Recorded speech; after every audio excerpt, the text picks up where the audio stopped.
বন্ধুরা নমস্কার, যতন অনুকূলম খান। ত্রিপুরাতেও কি জেনজিরা মাথা তুলছে? ত্রিপুরাতেও কি ককরোচ জনতা পার্টি গঠিত হচ্ছে? ত্রিপুরাতেও কি ইনস্টাগ্রামে বা অন্যান্য সোশ্যাল মিডিয়া প্ল্যাটফর্মে এই যে জেনজিদের নতুন সংগঠন, সেটাকে ফলো করা হচ্ছে? ত্রিপুরার যুব সমাজের মধ্যেও কি এই নিয়ে আলোচনা হচ্ছে?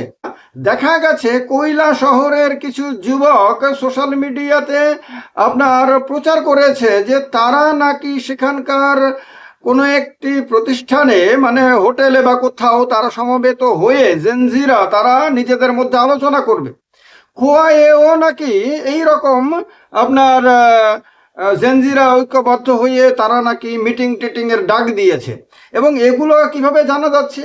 জানা যাচ্ছে তাদের প্রচারের চেয়েও বেশি প্রচারিত হচ্ছে, প্রচারটা করছে বিজেপির যুব মোর্চার ছেলেরা।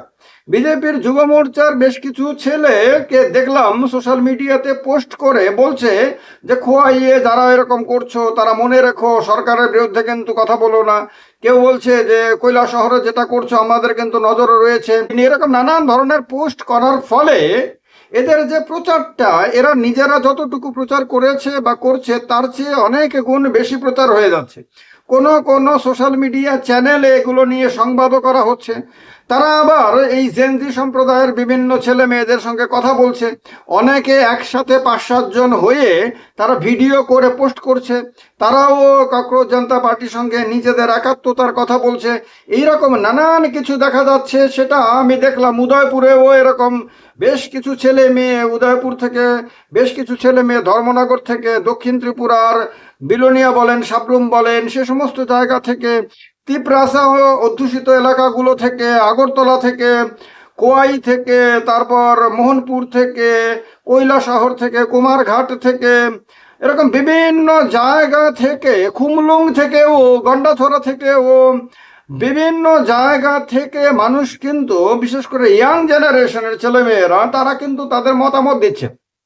আর এক্ষেত্রে তাদের মধ্যে যে আপনার আগ্রহটা তৈরি হচ্ছে সেটা কিন্তু অনেকটাই বেশি ভুলের কারণে, বিজেপির ভুলের কারণে। কারণ বিজেপির একদল ছেলে মেয়ে তারা কি করছে, এর বিপরীতে গিয়ে প্রচার করছে।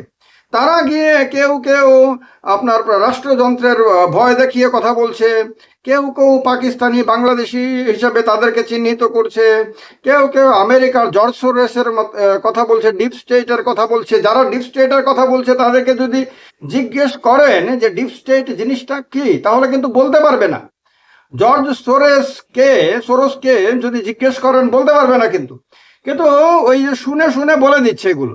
কিন্তু এগুলো বলার কারণে এদেরকে যে পরিচালনা করে থাকুক না কেন, বোধহয় এই যে বুদ্ধিটা মাথার মধ্যে ঢুকছে না যে কোনো একটা আন্দোলন যদি তৈরি হয়, বিশেষ করে যুব সমাজের মধ্যে, তাহলে তার বিপরীতে দাঁড়ালে সেই আন্দোলনের তেজটা বেড়ে যায়, সেই আন্দোলনের প্রতি মানুষের আগ্রহটা বেড়ে যায়। যেমন আপনার এক্স হ্যান্ডেলটা তাদের যখন উইথহোল্ড করে দেওয়া হয়, তখন এইটা কিন্তু সারা দেশে ব্যাপকভাবে প্রচারিত হয়ে যায়। ফলে তাদের আপনার ইনস্টাগ্রামে ফলোয়ারের সংখ্যা হঠাৎ করে আরও বেশি বেড়ে যায় এবং প্রচুর মিডিয়া কাভারেজ তারা পায়।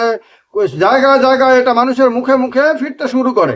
আজকের দিনে আপনারা যদি ত্রিপুরা রাজ্যের যে কোনো জায়গায় যান না কেন, যে কোনো দোকানের মধ্যে যদি গিয়ে দেখেন 2-3 জন দাঁড়িয়ে কথা বলছে, বা কোথাও যদি দেখেন যে মানুষ চা খেতে খেতে গল্প করছে, কোথাও যদি দেখেন মানুষ মানে বাড়ি ঘরে গল্প করছে, হোটেলে গল্প করছে, অফিসে গল্প করছে, কোথাও যদি গল্প করছে, তাহলে এই গল্পের মধ্যে আপনার অতি অবশ্যই আজকের দিনে ককরোচ জনতা পার্টি, মানে আরশোলাদের যে নতুন পার্টি। আরশোলা বলতে অরিজিনাল আরশোলা না, অরিজিনাল আরশোলারা জানেই না যে তাদের নামে মানুষ পলিটিক্যাল পার্টি বানিয়ে ফেলেছে। যে পলিটিক্যাল পার্টির কোনোদিন তারা মেম্বার হতে পারবে না, যে পলিটিক্যাল পার্টির হয়ে তারা কোনোদিন ইলেকশনে দাঁড়াতে পারবে না, যে পলিটিক্যাল পার্টির হয়ে তারা কোনোদিন এমএলএ, এমপি, মন্ত্রী এগুলো কিচ্ছু হতে পারবে না, সেই সংগঠন হয়ে গেছে। অথচ সেই সংগঠনটা তাদের নামে, আরশোলার নামে। কেন? কারণ হলো দেশের মুখ্য বিচারপতি, প্রধান বিচারপতি এক ধরনের অপমানজনক বক্তব্য রেখেছিলেন দেশের বেকার যুবক যুবতীদের সম্বন্ধে, তাদেরকে আরশোলার সঙ্গে তুলনা করে। এই আরশোলার সঙ্গে তুলনা করে তাদেরকে অপমানজনক মন্তব্য করার কারণে তারা এতে ক্ষুব্ধ হয়ে এর তীব্র প্রতিবাদ না করে নিজেদেরকে আরশোলা বলে পরিচিতি দিতে শুরু করে, এবং এই পরিচিতি একটা সময় এমন জায়গায় গিয়ে দাঁড়ায় যে ইনস্টাগ্রামে আজকের দিনে তাদের ফলোয়ার 22 মিলিয়নের চেয়ে বেশি। 22 মিলিয়ন মানে কি 2,20,00,000 চেয়ে বেশি। তো আপনার এই রকম অবস্থা দাঁড়িয়ে গেছে। তো প্রধান বিচারপতির একটি মন্তব্যের বিরোধিতা করতে গিয়ে ব্যঙ্গাত্মক ভাবে যে সংগঠনটি করা হয়েছে, এবং তৈরি করা হয়েছে আমেরিকার মাটিতে বসে, আমেরিকার বোস্টন শহরে বসে, এক ভারতীয় যুবক অভিজিৎ দীপকে, যে ছেলেটা একটা সময়ে আম আদমি পার্টি করতো, আম আদমি পার্টির হয়ে সোশ্যাল মিডিয়াতে কাজ করতো, সেই ছেলেটা আমেরিকায় পড়তে গিয়ে সে পড়াশোনা শেষ করে এখন যখন চাকরির জন্য খোঁজাখুঁজি করছিল, তখন সে হঠাৎ করে মিডিয়ার মাধ্যমে জানতে পারে যে দেশের প্রধান বিচারপতি বেকার যুবক যুবতীদেরকে আপনার আরশোলার সঙ্গে তুলনা করছেন, তাও কি আদালতের মধ্যে বসে একটি মামলার শুনানি শুনতে শুনতে। তখন তার মধ্যে একটা অপমান বোধ তৈরি হয়, তার মধ্যে একটা মানে অনেকগুলো প্রশ্ন মনের মধ্যে উঠে আসে যে তাহলে কি সরকারি চাকরি না পাওয়ার কারণে বা জীবনে বিরাট বড় কিছু বা চিফ জাস্টিসের মতন কোনো পদে না যেতে পারার কারণে আমরা কি আরশোলারা তো নোংরা অবস্থাতে থাকে, আর আরশোলারা তো ময়লা আবর্জনার মধ্যে থাকে, তাহলে আমাদেরকে কি সেই ময়লা আবর্জনায় থাকা আরশোলার সঙ্গে তুলনা করা হচ্ছে?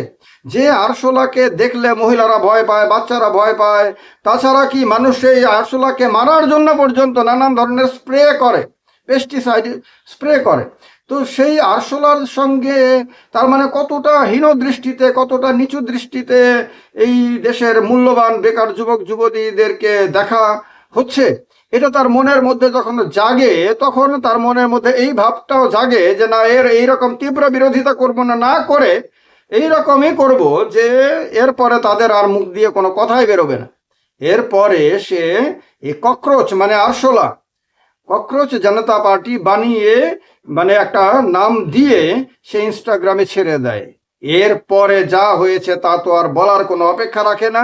আমার মনে হয় যে আমার এমন কোনো দর্শক আর বাকি নেই যিনি এই নামটা শোনেননি, যিনি এ সম্বন্ধে সংবাদ দেখেননি, এ সম্বন্ধে আলোচনা দেখছেন না বা আলোচনা করছেন না, এইরকম কোনো দর্শক বোধহয় আমার এই চ্যানেলে নাই। তো তার কারণে আর বিস্তারিত বলার কোনো প্রয়োজন পর্যন্ত নাই, যার কারণে তার আঁচ এসে পড়েছে এই ত্রিপুরার মাটিতে পর্যন্ত। ত্রিপুরার দিকে দিকে এখন মানুষের মুখে মুখে একটাই কথা, ককরোচ জনতা পার্টি। অথচ পলিটিক্যাল পার্টি হিসেবে এই সংগঠনটা রেজিস্টার্ড হয়নি, এখনো হবে কিনা সেটাও পর্যন্ত আমরা জানি না। তাদের পরবর্তী কর্মসূচি কি হবে সেটাও কেউ জানে না। তারা কি এই রাস্তায় নেমে আন্দোলন করবে, না তারা ইলেকশন কমিশনের কাছে রেজিস্ট্রেশনের জন্য যাবে, না তারা অন্য কিছু করবে, কেউ কিচ্ছু জানে না। কিন্তু তার ফলোয়ার, তাকে নিয়ে আলোচনা মানুষের ঘরে ঘরে। এই রকম একটা অস্বাভাবিক অসাধারণ ঘটনা ঘটে গেছে শুধু মুখ্য প্রধান বিচারপতির একটি মন্তব্যের পরিপ্রেক্ষিতে। ভাবুন, এবং এই যে মানুষের আবেগ যে আপনার বেরিয়ে এসেছে, এর বিপরীতে যদি কোনো রাজনৈতিক দল যায়, তাহলে আগামী দিনে সেই রাজনৈতিক দলকে কতটা মূল্য দিতে হতে পারে রাজনৈতিকভাবে, এটা আমাদের বোধহয় নতুন করে বলার কোনো অপেক্ষা রাখে না।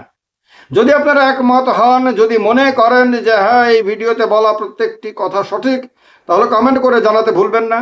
ভিডিওটাকে পছন্দ হলে লাইক করে শেয়ার করে দিতেও, বা নিচে হাইপে দেখলে হাইপ করতেও ভুল করবেন না। আর এই চ্যানেলের সদস্য হয়ে চ্যানেলটাকে আরো মজবুত করতে চাইলে, বা এই চ্যানেলের ডেসক্রিপশনে এবং কমেন্ট বক্সে দেয়া স্টোর থেকে প্রোডাক্ট কিনে এই চ্যানেলটাকে আরেকটু মজবুত করার ইচ্ছা থাকলে এই কাজটা করতে ভুলবেন না একেবারেই। চ্যানেলের মেম্বার হন, এই চ্যানেলটার সঙ্গে আরো বেশি করে যুক্ত হন। যত খুলুম খা, সবাইকে নমস্কার।